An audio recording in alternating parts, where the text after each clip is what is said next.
Assalamualaikum warahmatullahi wabarakatuh. Halo adik-adik, apa kabar semuanya? Semoga semua dalam keadaan sehat. Tetap semangat belajarnya ya.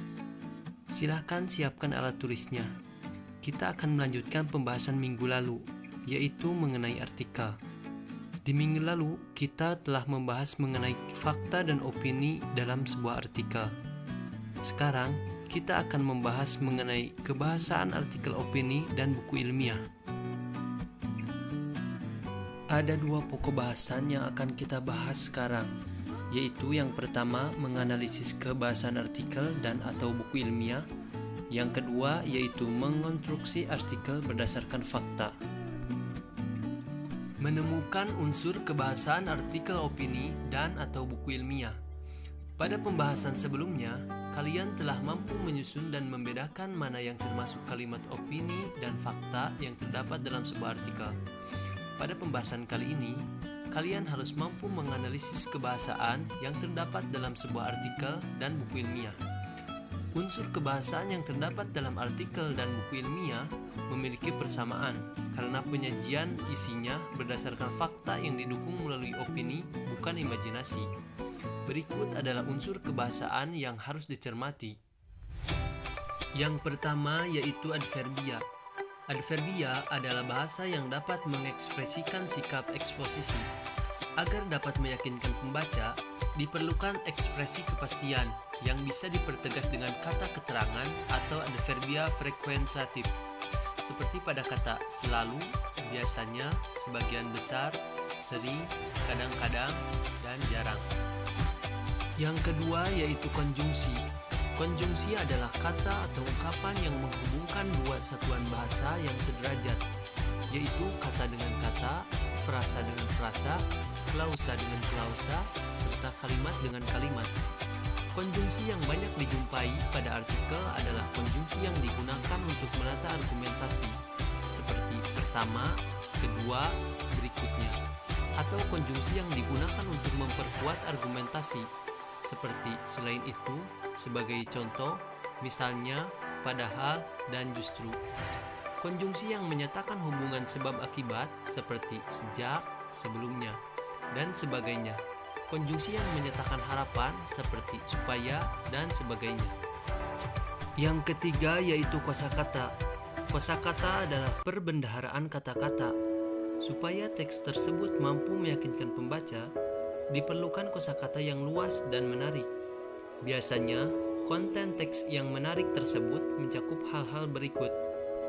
Pertama, aktual, yaitu sedang menjadi pembicaraan orang banyak atau baru saja terjadi. Kedua, fenomenal, yakni luar biasa, hebat, dan dapat dirasakan panca indera. Ketiga, editorial, yaitu artikel dalam surat kabar yang mengungkapkan pendirian editor atau pimpinan surat kabar. Keempat, imajinasi, yaitu daya pikir untuk membayangkan. Yang kelima, modalitas, yaitu cara pembicara menyatakan sikap terhadap suatu imajinasi dalam komunikasi antar pribadi. Yang keenam, nukilan, yaitu kutipan atau tulisan yang dicantumkan pada suatu benda. Yang ketujuh, tajuk rencana, yaitu karangan pokok dalam surat kabar.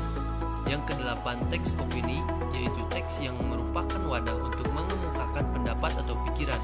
Dan yang kesembilan, keterangan aposisi, yaitu keterangan yang memberi penjelasan kata benda. Jika ditulis, keterangan ini diapit tanda koma atau tanda pisah atau tanda kurung. Selanjutnya yaitu membandingkan unsur kebahasaan artikel opini dan buku ilmiah. Setelah kalian menemukan unsur kebahasaan pada teks artikel, kalian akan membandingkan buku ilmiah atau tulisan karya ilmiah. Seperti yang sudah kalian pelajari pada pembahasan sebelumnya, bahwa artikel opini ada kesamaan dengan artikel ilmiah. Ada dua macam karya ilmiah.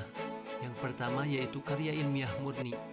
Di dalam karya ilmiah murni, bahasa yang digunakan adalah bahasa baku, cara penulisan yang sistematis, dan memenuhi kaidah-kaidah penulisan karya ilmiah. Topik pembahasan yaitu membahas permasalahan dalam bidang ilmiah dan penelitian yang jauh dari jangkauan masyarakat awam. Karya ilmiah murni dapat kita jumpai pada jurnal ilmiah, tugas akhir kuliah berupa skripsi, tesis, disertasi, dan hasil penelitian. Contoh karya ilmiah murni adalah makalah, skripsi, tesis, disertasi, dan jurnal penelitian. Yang kedua yaitu karya ilmiah populer. Di dalam karya ilmiah populer, bahasa yang digunakan tidak baku, karena karya ilmiah populer lebih mengutamakan pada pemahaman masyarakat awam terhadap karya tersebut. Cara penulisan yang sistematis, tetapi tidak berdasarkan kepada kaidah-kaidah penulisan karya ilmiah. Topik pembahasan cenderung membahas permasalahan yang berkaitan dengan masyarakat dan masalah di sekitarnya. Karya ilmiah populer dapat kita jumpai pada majalah, koran, atau tabloid. Contoh dari karya ilmiah populer adalah cara memelihara kesehatan di usia tua, mengembangkan kreativitas buah hati, dan manajemen waktu yang efektif. Adapun persamaan karya ilmiah murni dan populer, yaitu sama-sama menggunakan metode ilmiah yang sistematis, menyajikan data, netral, dan objektif. Yang selanjutnya yaitu menyusun artikel opini sesuai dengan fakta. Pada umumnya, ada banyak jenis artikel yang dapat kita temukan, misalnya liputan berita, fitur, artikel panduan, dan sebagainya. Meskipun setiap jenis artikel memiliki ciri khusus, kita masih dapat melihat kesamaannya, yaitu mulai dari merangkai bentuk, melakukan penelitian, sampai dengan menulis dan menyunting hasil tulisan. Adapun manfaat dari menulis artikel yaitu kita bisa berbagi informasi yang penting dan menarik kepada para pembaca. Sementara itu, di pembahasan sebelumnya, kalian telah mempelajari perbedaan antara fakta dan opini dalam sebuah artikel. Untuk lebih memahami mengenai menyusun artikel opini sesuai dengan fakta, kalian dapat melihat contohnya di dalam modul. Yang terakhir yaitu menulis artikel opini dengan kebahasaan yang baik dan benar. Ketika kita akan menulis artikel opini, kita harus memperhatikan unsur atau kaidah kebahasaannya dari artikel tersebut. Bahasa dalam artikel menggunakan ragam tulis baku sesuai dengan konteks situasinya.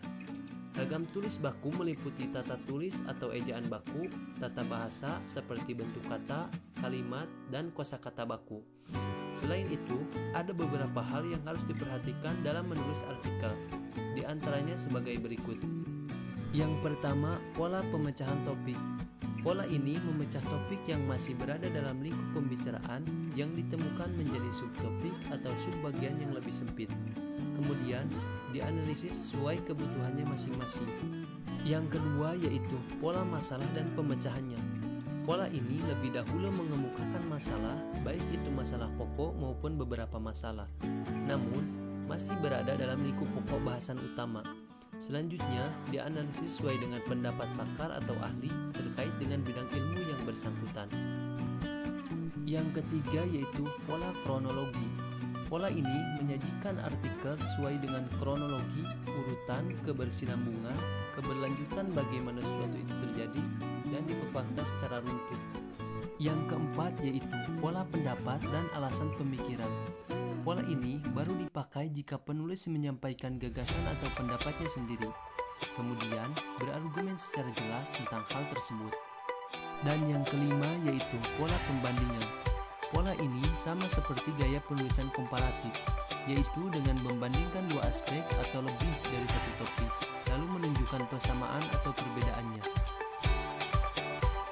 Jadi, dapat kita simpulkan dari pembahasan ini yaitu unsur kebahasaan yang terdapat dalam artikel dan buku ilmiah memiliki persamaan, karena penyajian isinya berdasarkan fakta yang didukung melalui opini, bukan hanya imajinasi yang mencakup adverbia, konjungsi, dan kosakata.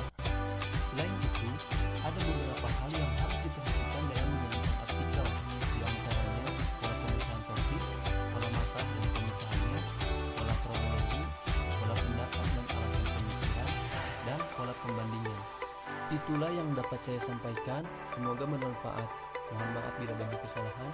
Wassalamualaikum warahmatullahi wabarakatuh.